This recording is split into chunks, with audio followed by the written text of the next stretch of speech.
I brought my famous gumbo for Christmas. The pot was heavy, the one Eleanor used. It was her mother's before that. Cast iron, seasoned with 70 years of care and flavor. It had a heft to it that felt like history in my hands. The drive to my son David's house was slow. I didn't like to drive on the expressway anymore, not since the lights felt like they were smearing across the windshield at night. I took the surface streets, the ones I knew, the ones that smelled like neighborhoods. The gumbo sat on the passenger seat, belted in like a person. The aroma filled the car, a rich cloud of dark roux, andouille sausage, shrimp, and the holy trinity of onion, celery, and bell pepper. It was the smell of every holiday I could remember with Eleanor. She taught me how to make it. Not from a recipe book. You had to watch. You had to feel it. The roux has to be the color of a Hershey bar, Arthur, she'd say, her hand guiding mine as I stirred. Not milk chocolate. The dark kind. The serious kind. It took an hour of constant stirring, just for the roux. My shoulder ached a little, but it was a good ache. An ache of purpose. I had been working on it for 2 days. Making the stock from scratch was non-negotiable. Simmering shrimp shells and chicken bones with bay leaves until the whole house was wrapped in its scent. That was yesterday. This morning, I had woken up before the sun, chopped the vegetables with my sharpest knife, the one I only use for special tasks. The blade sliding through the onion was a clean, satisfying sound in the quiet of my kitchen. I browned the sausage, added the chicken, stirred it all into the roux and stock. I let it simmer for hours, tasting and adjusting. A little more file powder, a touch more cayenne. It was perfect. It was Eleanor's gumbo. It was our family's gumbo. When I pulled into their driveway, the house was blazing with lights. It was a big house, the kind with a 2-story foyer and a chandelier that looked like a frozen firework. I never felt comfortable in it. My house, the one I built with my own 2 hands after I got back from the service, it fit me. This house wore David and his wife, Sarah, like a costume they were still growing into. I could hear the music from the car, something thin and electronic with no soul to it. I unbuckled the pot, wrapped my hands in the oven mitts I'd brought, and lifted it carefully. It was a struggle. My back complained, but I ignored it. This was my contribution. This was the thing I could still do. I couldn't talk to David about his job, all that talk of algorithms and scalability. I didn't understand it, but I could feed him. I could give him a taste of his own history. I managed to get to the front door and ring the bell with my elbow. My granddaughter, Maya, opened it. Her face lit up. "Grandpa," she hugged me, careful not to jostle the pot. "Ooh, that smells amazing. Is that the gumbo?" "It's the gumbo," I said, and I felt a warmth spread through my chest that had nothing to do with the cast iron. She helped me carry it inside. The music was louder in the foyer. People milled around with glasses of wine, laughing. It was Sarah's family, mostly. People I didn't know. They smiled those polite, vacant smiles you give to old furniture. David came over and gave me a one-arm hug. "Dad, glad you made it. Traffic okay?" "It was fine," I said. "Where should I put this?" I nodded toward the pot. He looked at the gumbo, then back at me. There was a flicker of something in his eyes. Annoyance? Pity? "Oh, right. The gumbo." He gestured vaguely toward the kitchen. "Just find a spot on the counter for now." The kitchen was a gleaming expanse of white marble and stainless steel. It looked like a showroom, a place where no real cooking ever happened. Sarah was directing a catering guy who was setting up trays of little finger foods. Tiny squares of bread with some kind of paste on them. Skewers of pale-looking chicken. She saw me, and her smile was tight.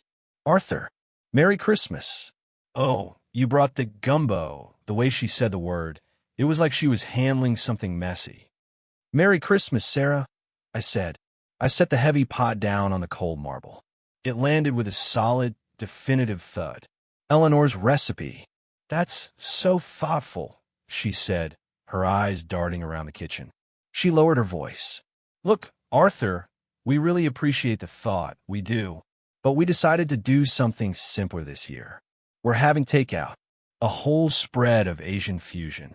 It's easier, less cleanup." I looked at the pot of gumbo. 2 days of my life were in that pot. A 70-year-old pot. My wife's memory. My mother-in-law's hands. The color of serious chocolate. Takeout, I repeated. It wasn't a question. It was a flat statement. Yes, David said, coming up behind her. He put a hand on my shoulder. It felt light, dismissive. It's just easier, Dad. We didn't want you going to all that trouble. But I had gone to the trouble. The trouble was the whole point. The trouble was the love. They didn't see it. They saw an inconvenience. An old man with an old pot of old food that didn't fit their new, shiny life. We can put it in the fridge, Sarah offered. Maybe someone can have some tomorrow for lunch. Someone. Not them. Someone else. An afterthought. I looked from my son's face to my daughter-in-law's. They were waiting for me to say it was okay. To nod and smile and pretend I wasn't standing there feeling like a ghost. I had been a carpenter for 40 years. I knew how to build things. I knew how to fix things. But I didn't know how to fix the look in their eyes. The look that said I was a relic. I didn't say anything. I took off the oven mitts and placed them on the counter next to the pot. I turned and walked out of their gleaming, sterile kitchen.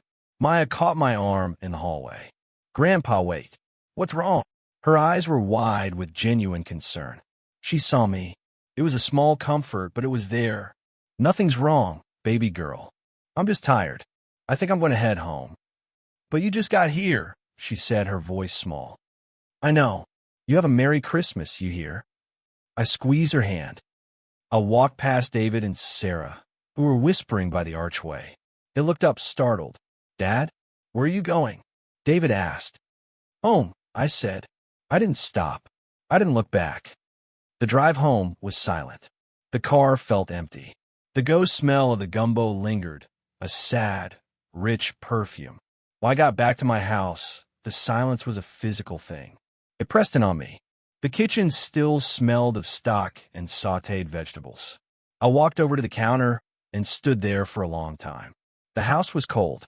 I hadn't left the heat up. I didn't turn on the lights. I just stood in the dark.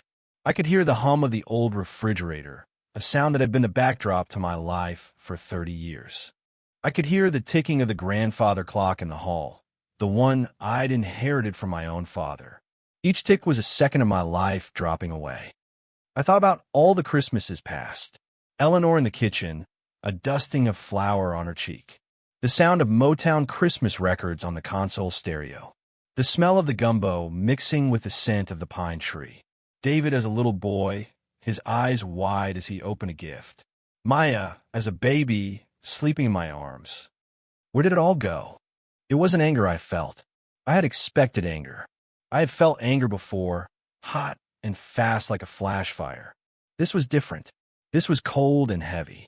It was a settling, a quiet, final shifting of stones deep inside me.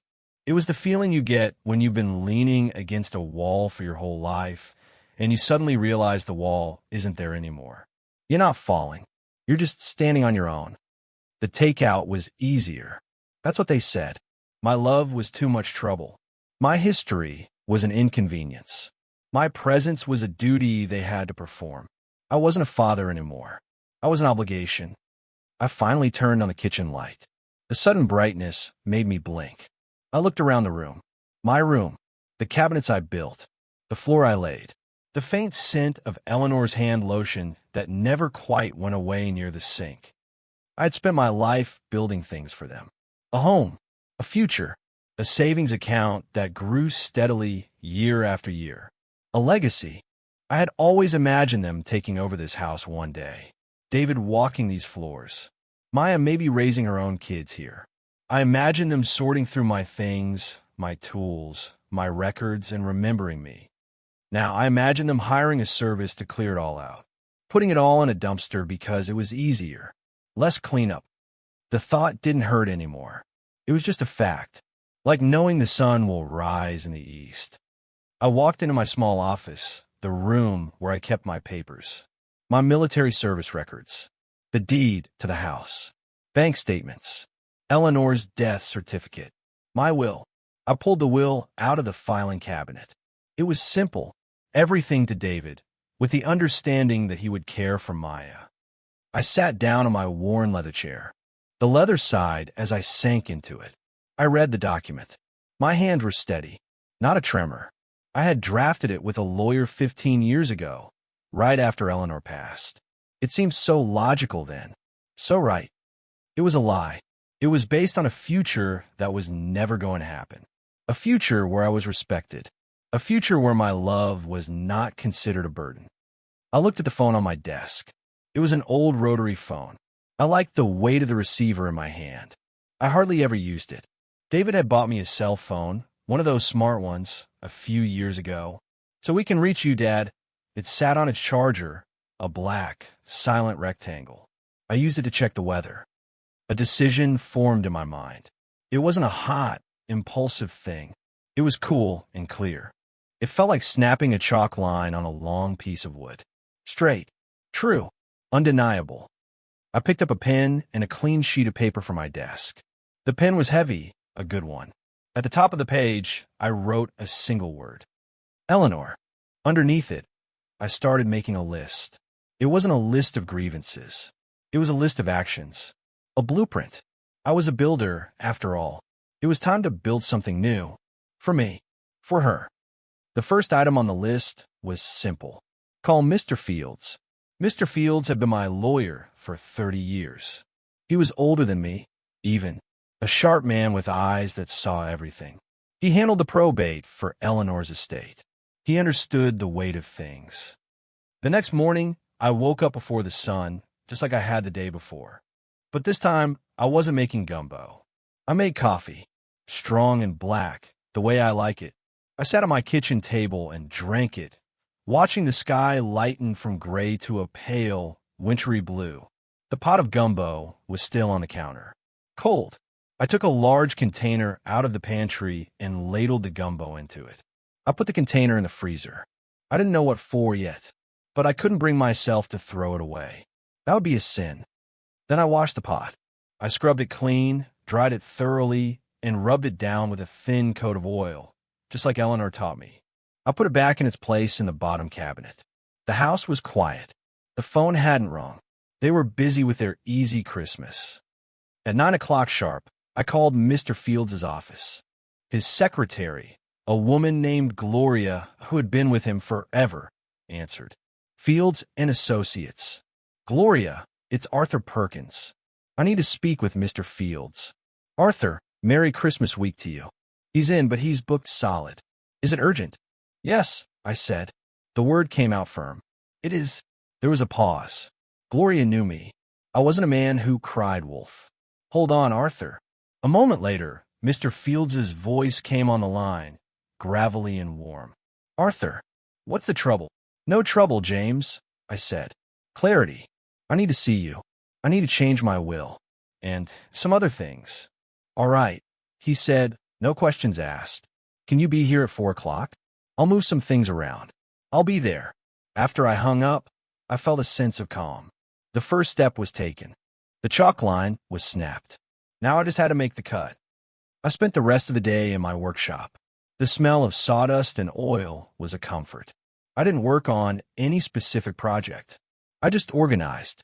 I sharpened my chisels on the whetstone, the rhythmic scrape of steel on stone, a kind of meditation. I sorted screws and nails into their little drawers. I wiped down my workbench. These were my things.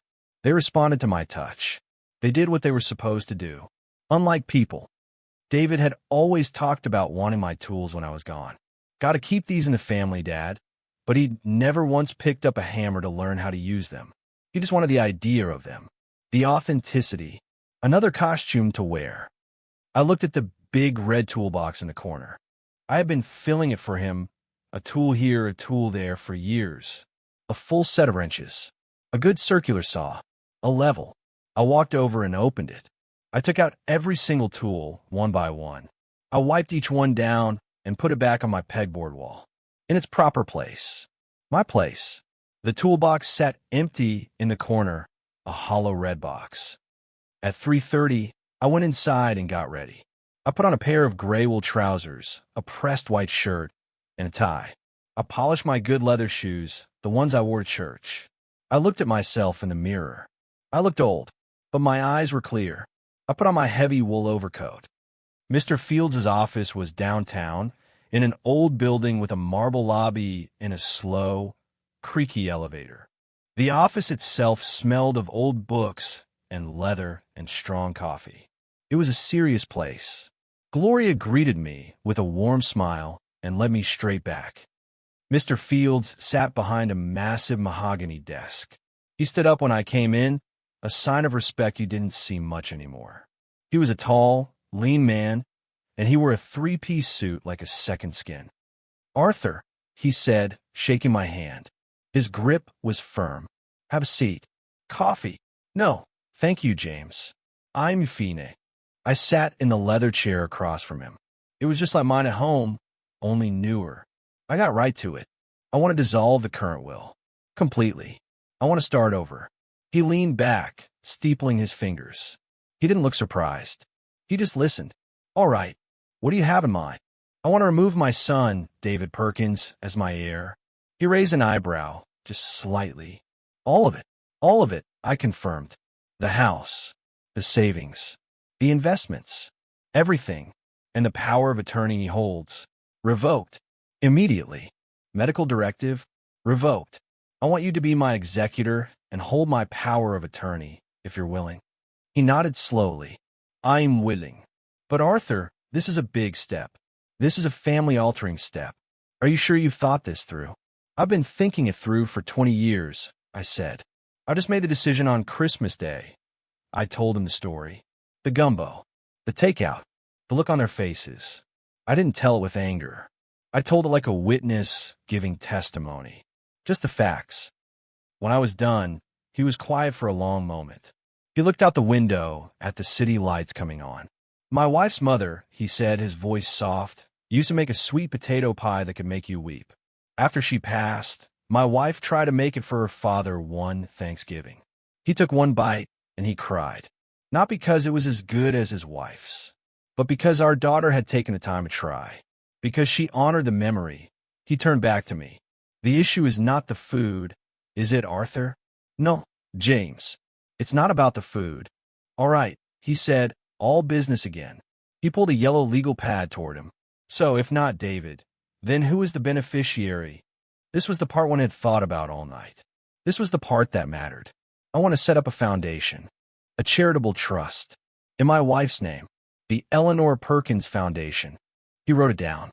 "And the purpose of this foundation, to feed people," I said. "I want to start a soup kitchen, or fund an existing one. A place where anyone can get a hot meal, no questions asked. A place where the food is made with care, where a person feels seen." He stopped writing and looked at me. A slow smile spread across his face. It was a real smile. It reached his eyes. "Eleanor's table," he said. "Exactly," I said. "Eleanor's table." We spent the next hour working out the details. He told me the steps. Revoking the power of attorney was first. He could file the next day. The new will would take a little longer. The foundation would be the most complex part. As I was leaving, he walked me to the door. "Arthur," he said, "you know they will fight this. They will say you're not a sound mind." "I'm sounder than I've been in years," I said. "And my mind is the one thing they never paid much attention to anyway. They won't know how to fight it." The next day, I went to the bank. I had an appointment with the branch manager. I sat in a small, glass-walled office and explained that I wanted to remove David Perkins as a co-signer and beneficiary on all my accounts. The manager was a young woman who looked nervous. She kept glancing at her computer screen. "This is a joint account, Mr. Perkins. Your son has full access." "I'm aware," I said calmly, "and I want to close it. I will be opening a new account, in my name only." "We'll have to notify the other account holder," she said. "That's fine," I said. "Notify him." The process took nearly an hour. There were forms to sign. So many forms. I read each one carefully before I sign my name. Arthur Perkins. My signature was still strong. When it was done, she handed me a new debit card and a book of checks. The account was mine. Only mine. The feeling was indescribable. It was like I had been carrying a great weight on my back for years and had just set it down. When I got home, There was a message on the answering machine. It was David. His voice was tight with confusion. Dad, I just got an alert from the bank. What's going on? Did you change something? Call me.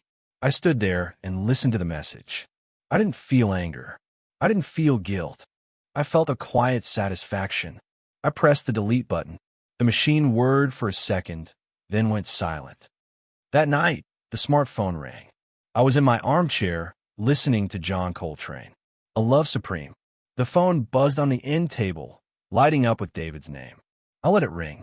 It went a voicemail. A minute later, it buzzed with a text message. I picked it up. Dad, are you getting my calls? Call me back. This is not funny. I looked at the message. I thought about all the times I called him just to talk, and he had been too busy. All the times he had said, "Can I call you back, Dad?" and then never did. I deleted the text.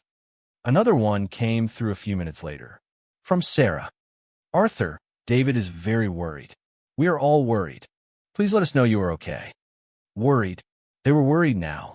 They weren't worried when they saw my face fall in their kitchen. They weren't worried about my heart. They were worried about their access, their control, their inheritance. I deleted her text, too.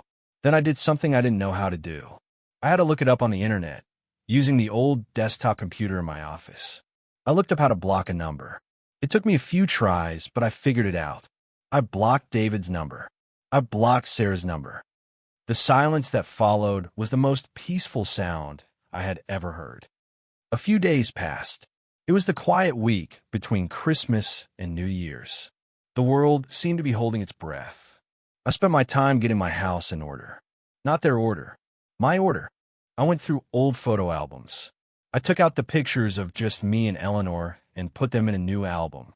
The big family photos, the ones from Christmases at their house where I was always standing slightly off to the side, I put them in a box.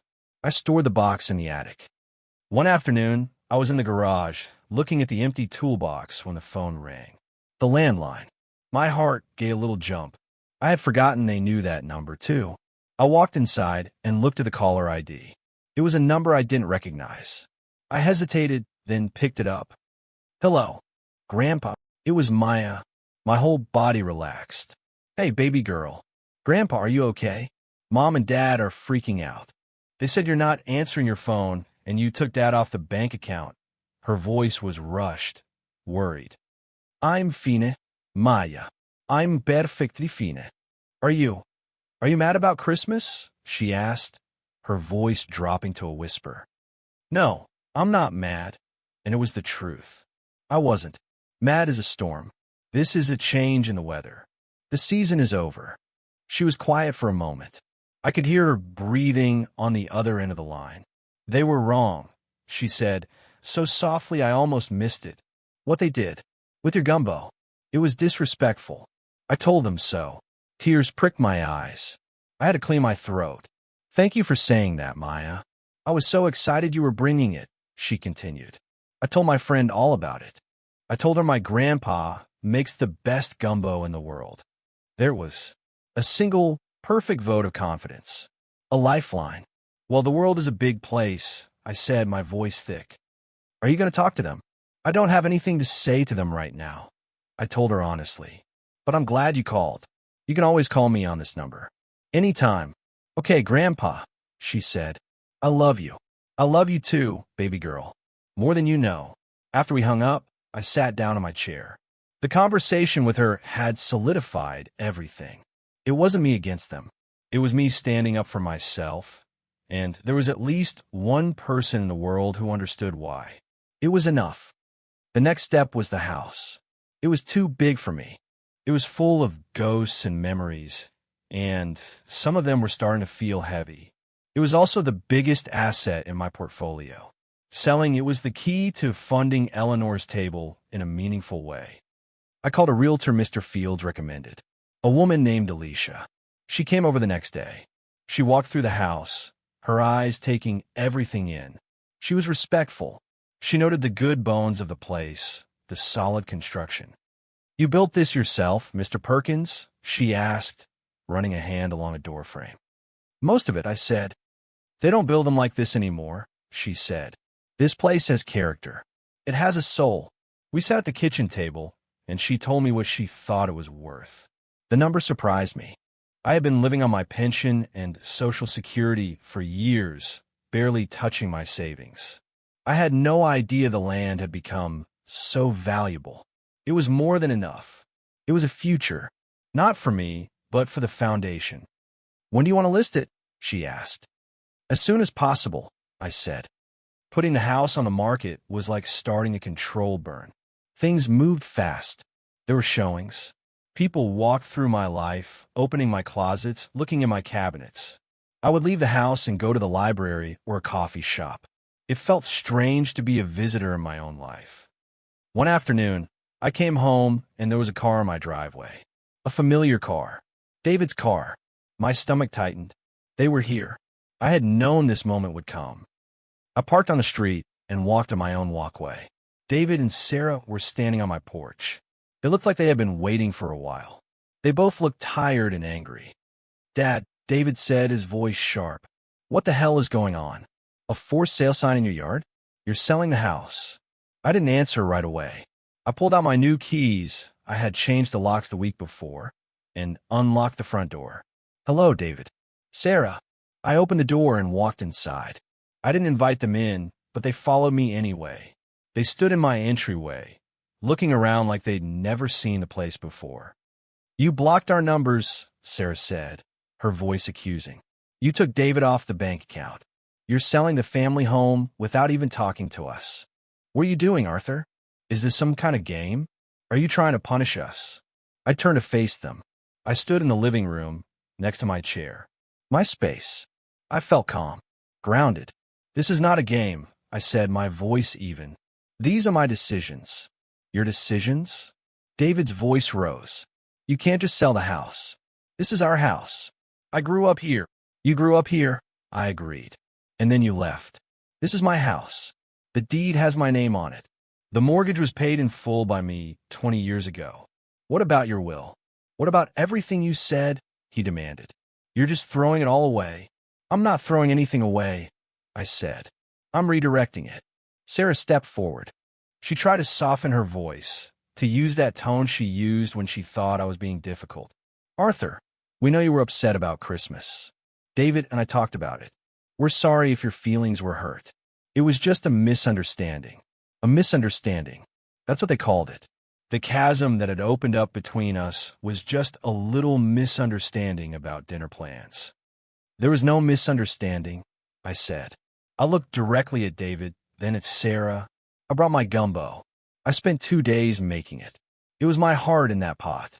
And you said, 'We're having takeout.' It's easier." The words hung in the air between us. For the first time, they seemed to be a loss for words. They looked at each other. "For God's sake, Dad, this is about gumbo," David said, finally, his voice full of disbelief. "You're tearing the family apart over a pot of soup?" And that was it. That was the moment I knew for certain. He would never understand. He couldn't. He was blind to the language I spoke. The language of effort, of tradition, of love made tangible. "The gumbo was just the last word in a very long conversation," I said quietly. "A conversation you were never listening to." I walked over to the front door and opened it. "I'm very busy. I have a lot of packing to do. You should go." David just stared at me, his mouth open. Sarah's face was a mask of cold fury. "You're being cruel, Arthur," she said. "You're being selfish." "I've been a lot of things in my life," I said. "A son, a soldier, a husband, a father. I've been a provider and a caretaker. I've been patient. I've been quiet. I've been waiting.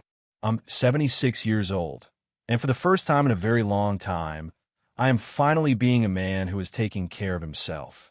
If that looks like selfishness to you, then I can't help you see any different." They didn't move. "Go home, David," I said. It wasn't a request. He finally seemed to understand that this was not a negotiation. He walked out the door, shaking his head. Sarah gave me one last withering look and followed him. I closed the door. I didn't slam it. I closed it gently, and I turned the deadbolt. The click of the lock settling into place was the most satisfying sound in the world. I was safe.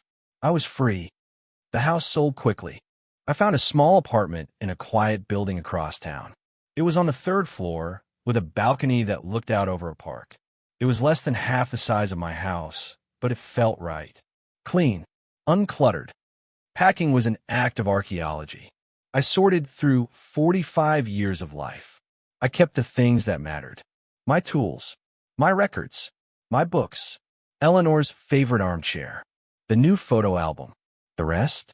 I called a charity that helps veterans set up new homes. They came and took the furniture, the dishes, the linens. It felt good to know those things would be used, that they would be a blessing to someone else. The last thing I packed was the pot, the big cast-iron gumbo pot. The day I moved, Maya showed up. She didn't call first. She just appeared at my door with a pizza and 2 bottles of soda. "Thought you could use a break," she said with a smile. We sat on the floor of my empty living room and ate pizza out of the box. She didn't ask about her parents. She didn't ask about the money. She asked about my new apartment. She asked what records I was bringing. She told me about her art class. "I'm proud of you, Grandpa," she said out of the blue. "For what?" I asked. "For choosing yourself," she said. "Mom and Dad, they love you, I think, but they don't see you. They see a problem to manage. You're not a problem. You're a person." I didn't know what to say, so I just nodded. When we were done, she helped me load the last few boxes into my car. As I was about to leave my house for the last time, I turned to her. "Maya, I need you to know something. The money, it's not for me. I'm setting up a foundation in your grandmother's name, a place to feed people." She looked at me, her eyes shining. "Eleanor's table," she whispered. It wasn't a question. "How did you know?" "Grandma always said the best way to show love is to feed someone." She smiled, a sad, beautiful smile. "It's perfect." I clear my throat. "Your parents won't get the house or the savings. I want you to know it's not because of you. You're the best of them, the best of me. But the legacy your grandmother and I built, it needs to do some good in the world. Not just sit in a bank account." I paused. "I have, however, set up a separate educational trust for you, for college or whatever else you dream of. Mr. Fields has the details." She threw her arms around me and hugged me tight. "Thank you, Grandpa. Not for the money, for everything." My new life began. The apartment was quiet. I set up my workshop in the small second bedroom. I set up my record player in the living room. I put Eleanor's chair by the window. I sat in it and watched the people in the park. With Mr. Fields's help, the foundation was established. We found a small church in a struggling neighborhood that had a licensed kitchen they weren't using much. We partnered with them. We hired a small staff, a manager, a cook. I insisted on one thing: the food had to be good, made from scratch, with real ingredients. No shortcuts. The first day Eleanor's table opened, I was there. I was wearing an apron. I had brought the big cast-iron pot. I had spent the morning making a huge batch of gumbo. The freezer-burned brick from Christmas was long gone. This was fresh. The smell filled the small dining hall, a rich, welcoming scent. People started to trickle in, men and women, young and old, people whose faces were etched with hardship. They came in, uncertain, and got a bowl of gumbo, a piece of cornbread, and a cup of coffee. They sat down at the simple wooden tables. I didn't serve. I stayed in the kitchen, stirring the pot. But I could see them through the pass-through window. I saw a man take his first bite. He closed his eyes. He didn't say anything. He just nodded to himself, a slow, deep nod. He felt seen. I felt whole. The ache in my shoulder from stirring was a good ache. An ache of purpose. I have a new routine now. I wake up early. I drink my coffee on my balcony. 3 days a week, I go to the kitchen. Sometimes I cook. Sometimes I just wash dishes. I talk to the people. I hear their stories. I'm not just a donor. I'm part of it. I have a new journal. It's not a list of actions anymore. It's a record of days. Today, a young woman with a baby came in.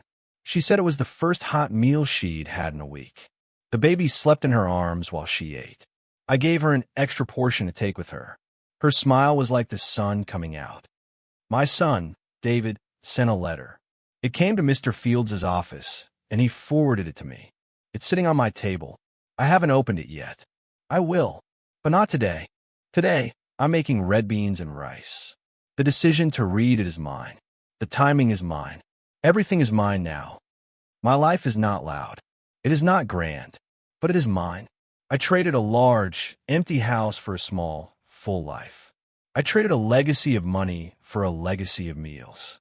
I traded a family that saw me as a burden for a community that sees me as a blessing. It was a good trade. Sometimes, when the kitchen is quiet at the end of the day, and the smell of clean surfaces mixes with the lingering scent of onions and garlic, I feel Eleanor's presence. She's not a ghost. She's a feeling, a warmth, the quiet approval of a job well done. Her table is set, her guests are fed, and I am finally, truly at peace.